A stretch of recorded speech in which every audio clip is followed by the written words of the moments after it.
Good morning, everyone. I'm Rachelle McLain. I'm the Collection Development Librarian here at Montana State University in Bozeman. I'm here with Hannah McKelvey, who is our Electronic Resources and Discovery Services Librarian.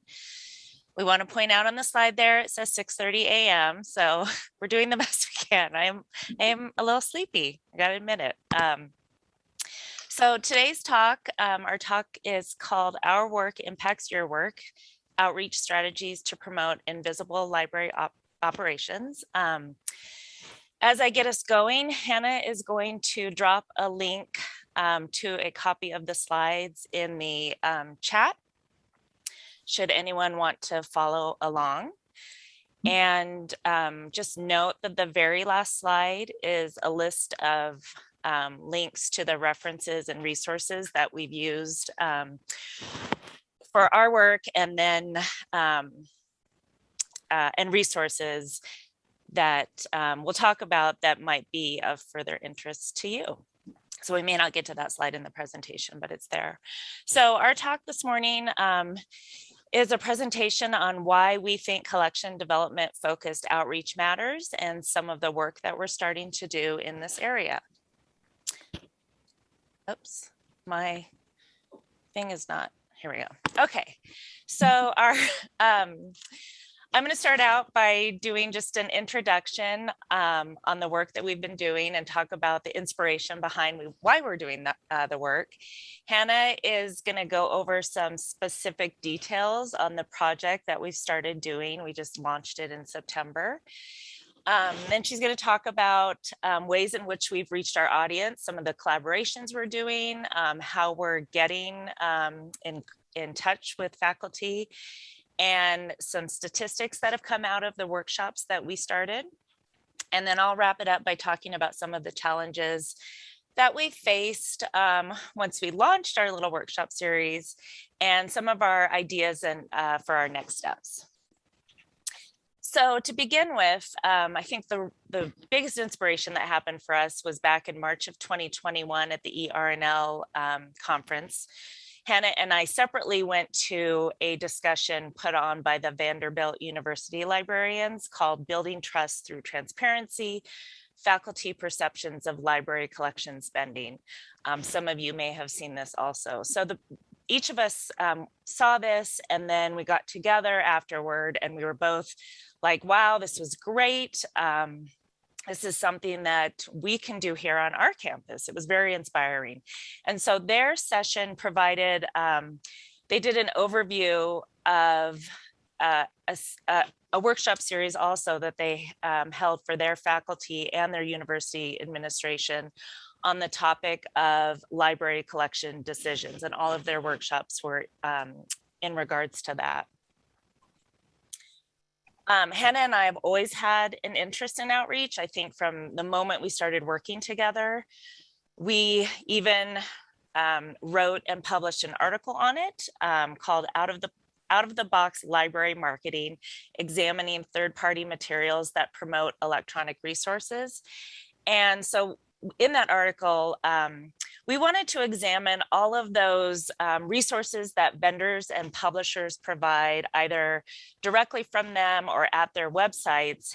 And we also surveyed several academic libraries, some other special libraries as well, to see how librarians use these materials and whether they really work to promote electronic resources, and how our users view them. Do they use them? Do they make connections to the library where those electronic resources live? As I'm sure in your work and in our work, we have, daily interactions with faculty when we're helping them with ebook purchases, buying streaming videos, et cetera. And in these interactions, we often spend a lot of time educating our users on how library purchasing models work. So for example, most of the time our users are shocked at the cost of an ebook. They can't believe it's more than a print book. They don't understand that there's a one user model of an ebook similar to a print book. They think it should be available for everyone. And there are obviously those models as well. Lots of time we explain the difference between we'll just purchase a one-off streaming video license versus having, and then those licenses expire. And then we also have, subscriptions to vendor chosen collection of films. So all this to say, we spend a lot of time educating them. Understandably, there's no reason why they should know how these models work. So through these interactions, we thought, gosh, people seem interested in why things are the way they are.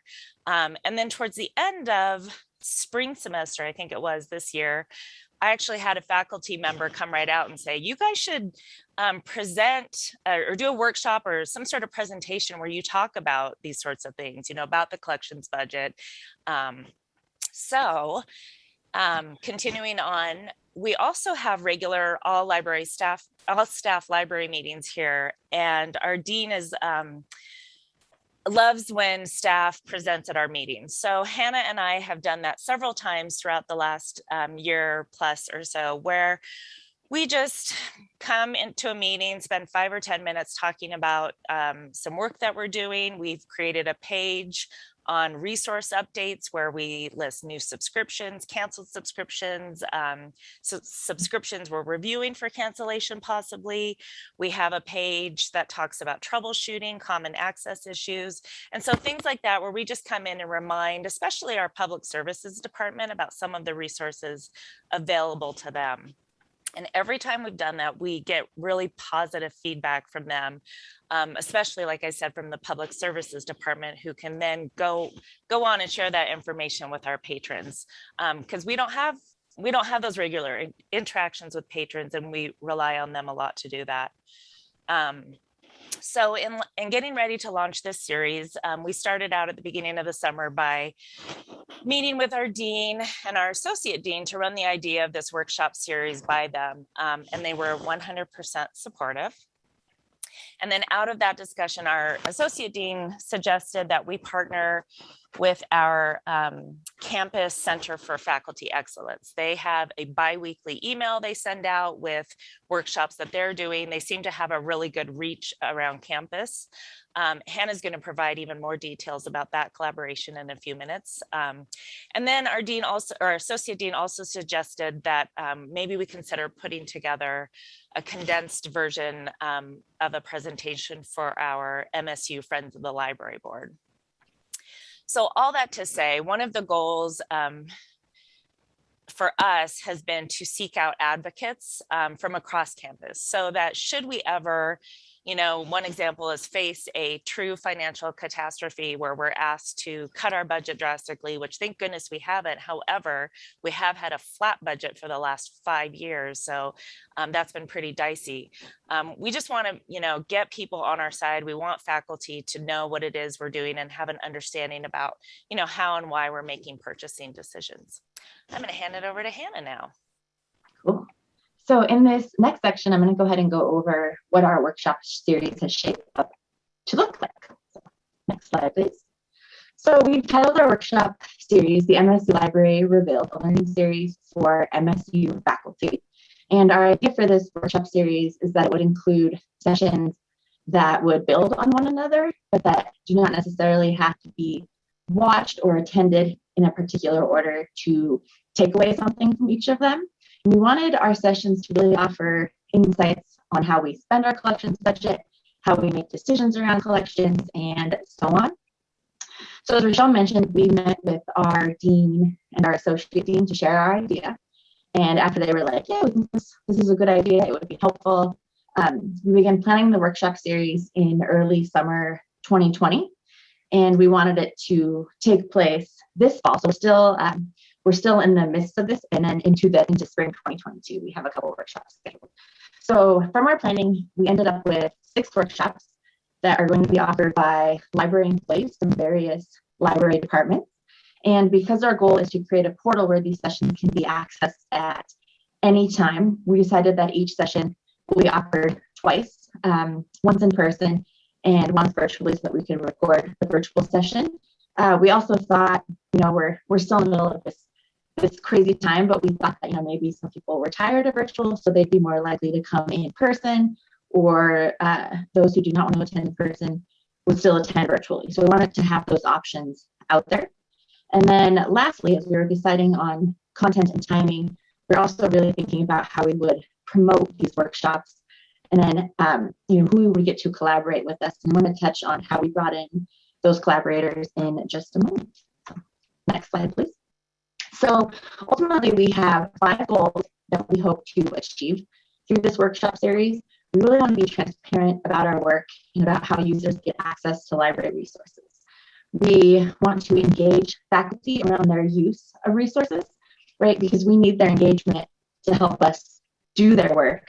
And I'm not sure that faculty always understand this, or that their feedback is actually really valuable in helping us make decisions, so that something doesn't disappear, and then all of a sudden we start getting these angry phone calls or emails, and they're like, what happened? And it's like, well, we didn't know you were using this, right? Like our user statistics, that we can get from a lot of these publisher platforms, or resource provider portals, are one way to look at the data. But it's often really great to hear from the people who are actually using it, and we don't always get that. And so all of these goals that we have here, are hopefully going to lead to more awareness, both by our faculty when it comes to our collections and how we make those decisions, and then for us as well, right? We will hopefully have more awareness of how our faculty use resources, and then we can use the awareness that we've also learned through this process to make those collection decisions going forward, or at least take them into account of the decisions that we have to make. And so as preparing this series, we were really, really excited to have our Center for Faculty Excellence say that they would help us promote our sessions. So the mission of our particular Center for Faculty Excellence is to develop and provide experiences, opportunities, and resources that support the growth of faculty in achieving excellence in teaching, research, scholarship, and service. And Rachelle and I tried to work with them in the past to offer some courses about streaming media, because we were seeing a lot of questions on that. And we didn't actually get any real buy-in or interest. I would say they were like, yeah, that's cool, but they didn't quite understand, I think, how it impacted teaching. And so that was a little bit frustrating in the past. And so moving forward, we were really excited that they said, yes, we'll help support this. And we were like, okay, great. And so they offered to promote our workshops in their biweekly newsletters. We should also tag them in a campus-wide newsletter that goes out 3 times a week, I believe. And then they agreed to offer a CFE membership credit for all 6 of our workshops, and then credit for 2 specific certificates that they offered: the teaching enhancement and the research and leadership certificate. And the draw for our faculty earning that CFE membership or earning that certificate is that it can be included in your CV or dossier, and I guess it helps demonstrate your commitment to achieving excellence in those areas. So that's kind of how they promote it and advertise it and try to get buy-in of those particular areas. And then additionally, we were able to get colleagues on board to participate from 3 other library departments, besides collection development, which is where Rachelle and I are. And we were also able to get our dean to participate in one, and he'll be giving his talk in March. We were really excited that he's actually willing to be in this series, because he has obviously he can reach a different audience than Rachelle and I can.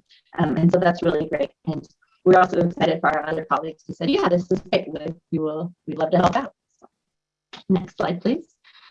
So for the sake of time, I won't read you the description of every, all 6 areas, but if you want to see those, we've also linked to that, and you have a copy of the slide deck so you can see more about each of those. But this slide just shows an overview of the workshop titles. You can get a pretty good sense about what each one will be covering based on the title. And essentially, the workshops will cover everything from our budget and spending decisions to accessing resources to teaching with library resources. And then it's going to end with a session by our colleagues in archives and special collections, which is a slightly different area than what we do down here with our subscription collections, but we thought it was really important to bring them in because they do have a lot of great resources that faculty can use that reside in our archives. So So this is the timeline of the workshops. So the 2 sessions that you see with stars are where participants are going to be able to earn credit toward that certificate. And then you'll also notice that we're still very early in this project. We've already completed 2 of the sessions, with our last one taking place this fall semester, this coming Monday, Tuesday, actually. And so we're excited to kind of wrap up, the first half of this series and take away what we've learned to improve the sessions come spring. So we have a little bit of data because we've done a few of these, right? So we want to tell you how we are or how we are not reaching our intended audience for these sessions. So of course, as we began this process, we've leveraged all of the promotional, if you will, channels that we have access to highlight this series. So we worked with our events coordinator to promote the workshops on all of our library social media channels. I think here we use Twitter, Facebook, Instagram. We have a campus-wide newsletter that is sent out to all faculty and staff. I believe it goes out Monday, Tuesday, Wednesdays is what Rachelle and I have determined that we've been using because this is a great way to reach everybody, or so we thought, right? And then, of course, we have that CFB newsletter that we mentioned earlier. This specifically goes out to all faculty, and it includes links and information about our workshop. And then we've also created that dedicated workshop series web space, right? That includes all of the information so that if somebody goes here, they can kind of get the big picture. And so this includes information. We're going to host past recordings, slides, links to assessments, all of that. So we have this going on in the background to sort of document and contain all of this. And then, of course, we've added each workshop to our specific library workshops and events calendars. And we use LibCal here, which is a Spring Share product that I'm sure many others of you have out there. And so we wanted everything in there, right? We wanted to get it out everywhere that we possibly could think that somebody might run into it. Next slide, please. And then we wanted to continue reaching our audience following those workshops, right? So we also created brief workshop assessment surveys that include the same questions for each one so that we can get some consistent data. And then we've created a couple of open-ended questions that are tailored to each session that we send to the audience or the attendees post-workshop. And then here we're using Qualtrics to collect this data. And because we've had the chance to hold a couple of those sessions, we have some data to share. So I'd love you all to look at this slide and be like, wow, you've had great attendance, right?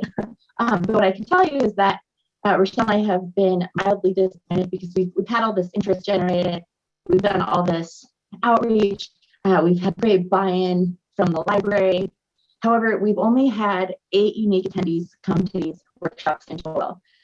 We've had a couple more who've attended virtually. Of those 8, more have attended virtually, but we've had a few that have come in person. And so this has been a little bit of like, we've done all this, and this is what we get, right? So we're taking this away as a positive, as a learning opportunity from this. Next slide, please. So of those user groups, we've reached a variety of users, including tenure and non-tenure track faculty. We've got staff, and I can tell you because it's been a small turnout that all of those staff are from the library, which is great, right? We want our library staff to be informed as much as we want those outside the library to be informed.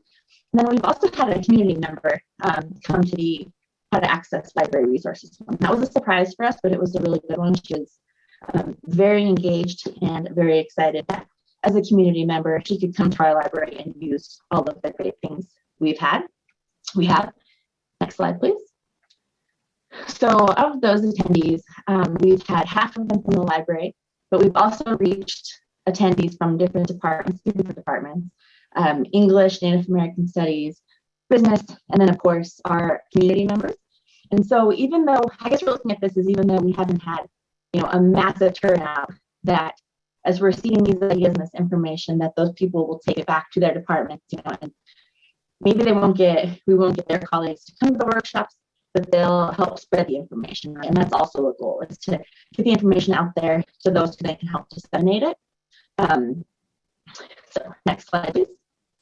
And then, of course, one of the main reasons that we're doing this workshop as I mentioned earlier, is for that, is to learn more about awareness, right? How our faculty or our users find out about what the library is doing. And so one of the questions was, how did you learn about our workshop? And surprisingly, most people learned about it directly from a library employee. So for us, we were like, okay, that's good feedback, right? Word of mouth is working here for us. Next slide, please. But in addition to that question, we also wanted to ask how they preferred to learn about our workshops. And surprisingly, most said via the existing MSU communication channels, like the MSU Today newsletter or the Center for Faculty Excellence newsletter, even though most of the attendees that attended, that's not how they learned about our sessions. So we were like, well, that's interesting, right? And so this is surprising data, and it'll be informative as we move through these sessions and we get more input from others. So next slide, please. And then lastly, even though we've only reached a small amount of users thus far in the process, some of the direct feedback that we're seeing from those assessment surveys has been really great. And it's clear that it aligns with the goals of the project that I mentioned at the beginning, right? Attendees are understanding the cost of resources, they're understanding how we make decisions, how they can use our resources, including those that are not affiliated with the MSU, but that they're more than welcome to come here and use our resources. And so that this is great, right? We're getting good feedback, even if it's just from a minimal amount of attendees so far. So I'm going to go ahead and turn it over to Rachelle now to tell you about some of the challenges we're experiencing and our next steps. Thank you.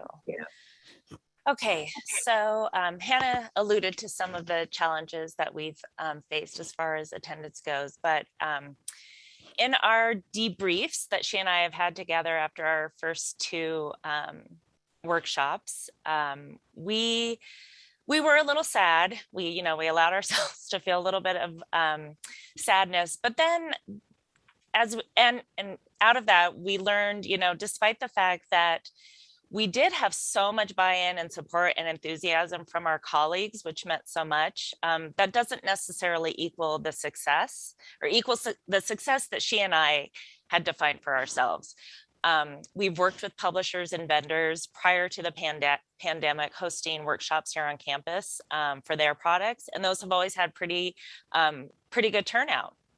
And so, like I said, we felt a little sad, but then we kept thinking about, everyone in the library is so on board with this. And that has continued to make us feel inspired.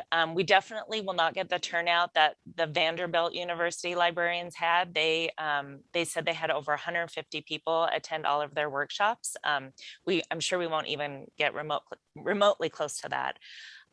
So in thinking about maybe some of the things that we did, one thing we talked about is perhaps we could have been more inclusive in our language. So the name of our series was a learning series for faculty. And so now we're thinking we should have maybe not used that specific word faculty and instead either left it a little more open-ended or included graduate students, staff, our grad students do teaching. We even, at the very first workshop, we had an attendee who we didn't know she was an adjunct faculty, but she is, and she actually pointedly asked, are adjunct faculty welcome? Do they get credit in the Center for Faculty Excellence? So there's clearly some that's a problem there where an adjunct faculty needs clarification about whether they're included. In our minds, they are. We've been adjunct, so we know, but clearly that needs to be communicated better. We also have thought about maybe, a 50 to 60 minute presentation on the topic of collections budgets and decisions isn't particularly appealing to faculty or to our attendees. So one of the things we've thought about, and I'll talk about this in our next steps, is maybe changing that format to a shorter type presentation. And then another thought we had is, maybe the pandemic is still having an impact on whether people attend workshops. So even though our particular campus is fully back in person for classes, we do have to wear masks in classrooms and in the libraries. Social distancing isn't really a requirement anymore. Maybe there are people that still are not or maybe limiting their in-person workshops, or maybe they are just like, I don't want to attend yet another online workshop. So as far as next steps, talked about maybe instead of doing that 60-minute presentation, instead creating something anywhere from 5 minutes to a 15-minute presentation that we can shop around at different department meetings. We were invited to a department meeting a couple of years ago, maybe even longer, that went really well, where we talked maybe 10 to 15 minutes about streaming video. So we might go back to that type of format, try to get ourselves invited to different campus department meetings, get on their agendas, and then either come up with a presentation based on what they want, or based on the time that's allotted to us, create some sort of presentation out of that.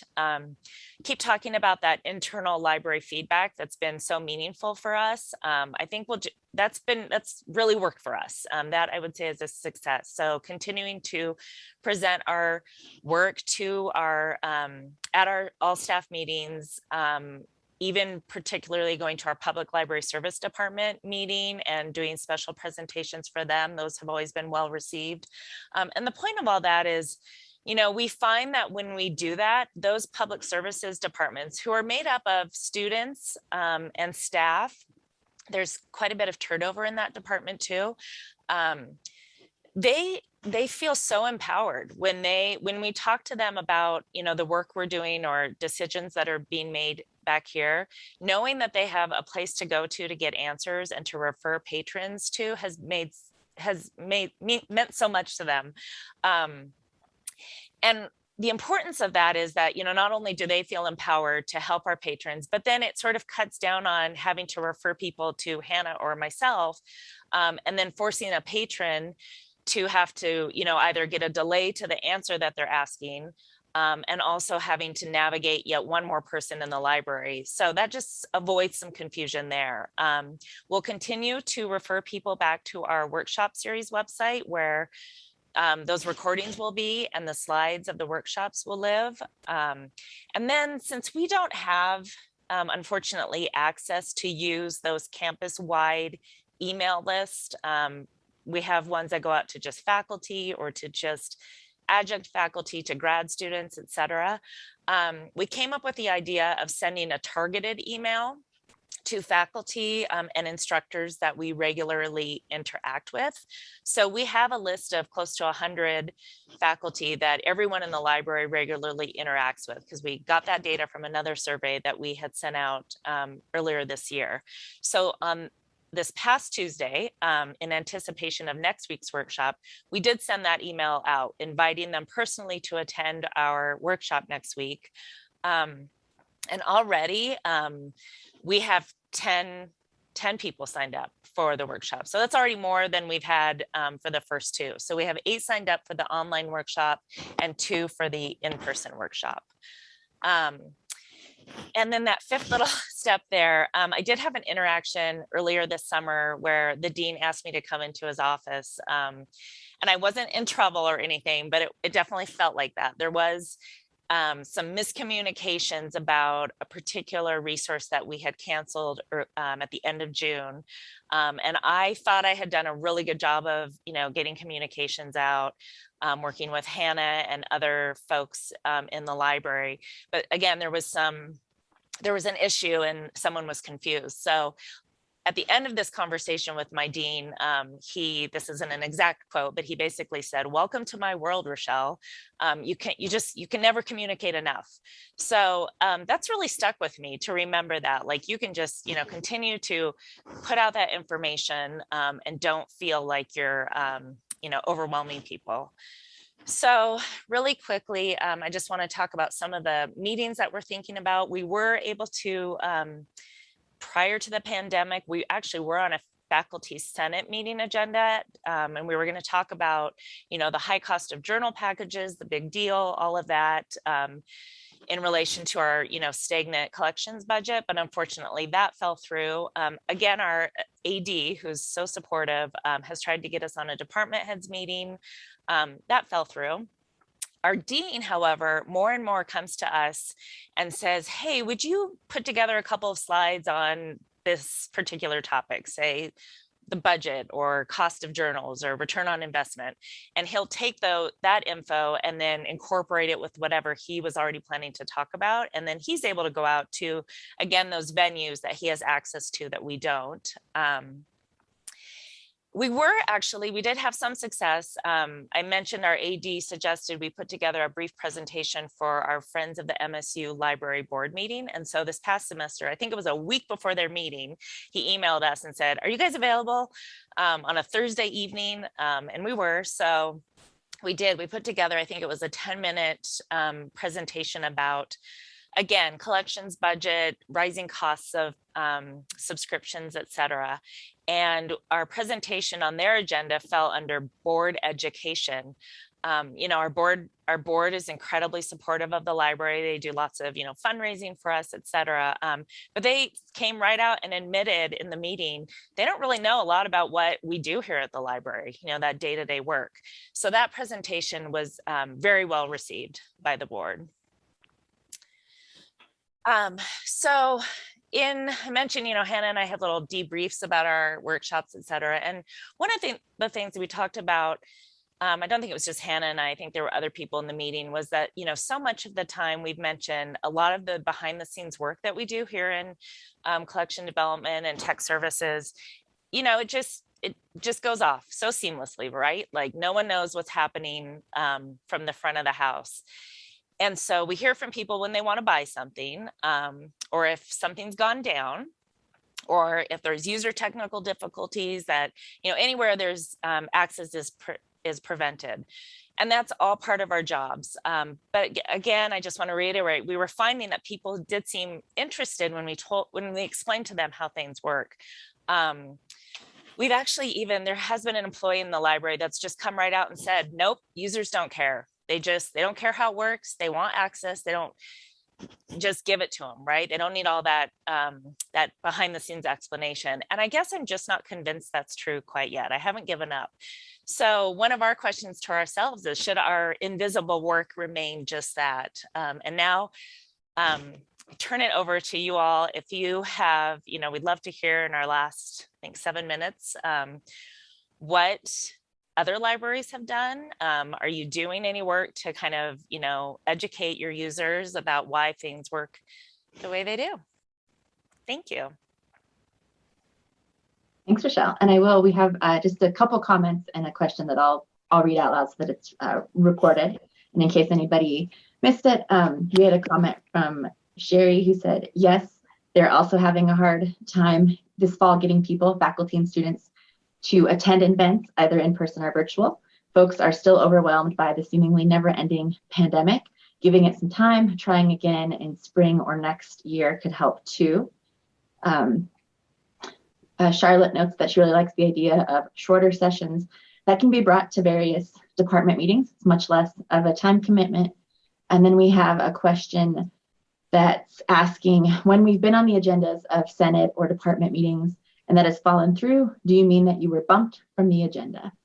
I guess, Melanie, to answer that, we weren't necessarily bumped from the agenda with the Senate meeting. I think COVID there was some priorities about conversations with like masking and all of that in the fall. And then I think a couple of Senate meetings got canceled. And then I had a family member who became sick and passed away with COVID. So all of our timing just kept, we had to keep rescheduling. And it wasn't that we were necessarily bumped from the agenda. The timing didn't work. And then I think the same thing for that MSU campus-wide department meeting, if I'm remembering correctly, Rachelle, is that our associate dean was like, oh, there's going to be one coming up. And then they changed it on him or something. Do you remember that? I think what happened is they came out and said they didn't want presentations. They wanted something more interactive, more discussion type. So that's really good feedback too. Maybe they didn't want a heavy presentation to have to listen to. Yeah, I think that was right. Yeah. Yeah, and I guess Monty, if anybody wants to hop on and speak live, they can. I'll just read through it. We have a couple more comments coming through in Pathable. Somebody notes that even without broad interest, having just one person in a department with knowledge is a tremendous asset. Yes, I agree, Laura. Yes, to kind of help, get in where we can. Annie says, no, this work should definitely not remain invisible. And I don't think that seamless shouldn't also mean invisible. Yes. Let's see. There's another comment that says, some of my public services folks are interested in the backroom work, but it's an uphill fight to get them to come. Yep. Yeah. Yep. And There's then we have someone another in the Pinckney room that's Hi. Hi, I have a comment that's just sharing, and then I also have a question. My name is Rachel Fox-Von-Swearingen. I'm a collection development and analysis librarian at Syracuse University. So one of the comments I had is that I also was really, really inspired by that Vanderbilt presentation at ERL last spring. And so I had a lot of discussions internally at the library about whether we should do the same thing. And what we kind of decided on in the interim is to have a page that is on a LibGuide that kind of goes through and describes a lot of the things that you were doing presentations on, and kind of using the information literacy concept of people needing to have an information need before they can actually pay attention to what the answer is. And so whenever we do cancellations or what have you, we send all of our liaison librarians send the link to that page whenever they're doing their announcements or whenever they're asking for feedback on a resource we're reviewing. So cool. I still want to do some live sessions like what you're talking about. But that was kind of where we landed at the moment with all of the pandemic dominating meetings, pandemic dominating programming and stuff.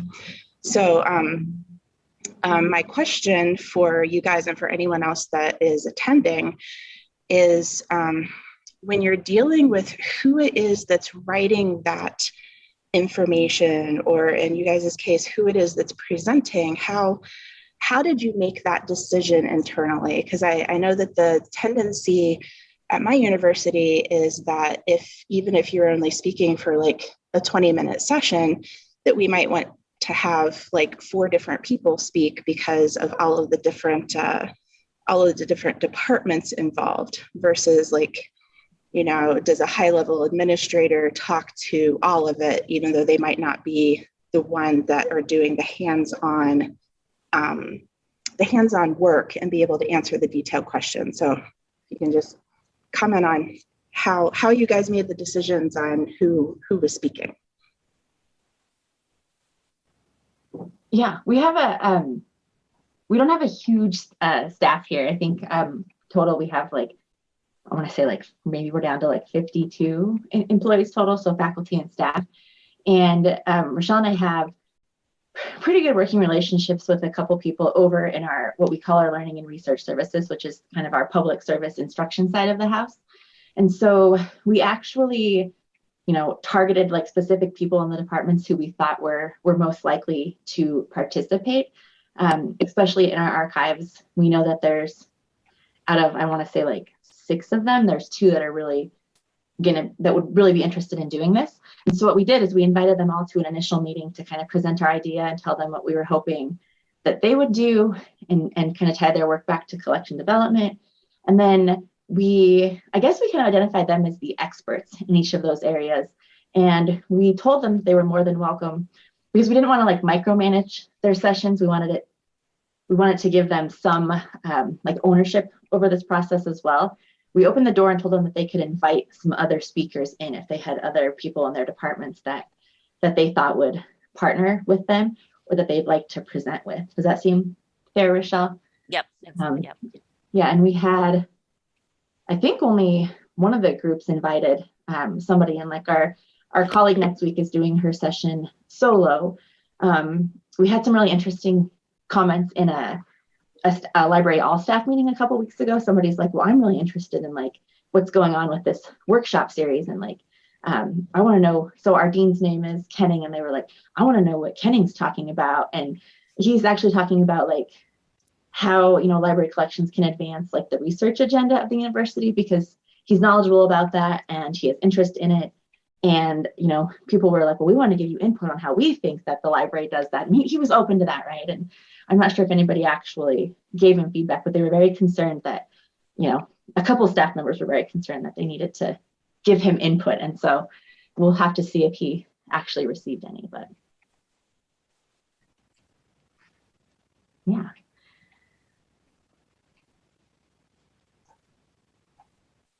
Yeah, let me see if there's any other. Looks like we're right at time. There's a couple other comments in the chat that we can respond to. But if any of you have any further questions or, want to chat about this further or have ideas to share, we have our contact information on here. And you have the slide deck that I linked to at the very beginning of the chat, so you can find all of the resources we mentioned and our emails. So thank you all for joining us this morning. We appreciate it, and it was a great conversation, and there's great questions coming through. So Thank you very much. Thank you.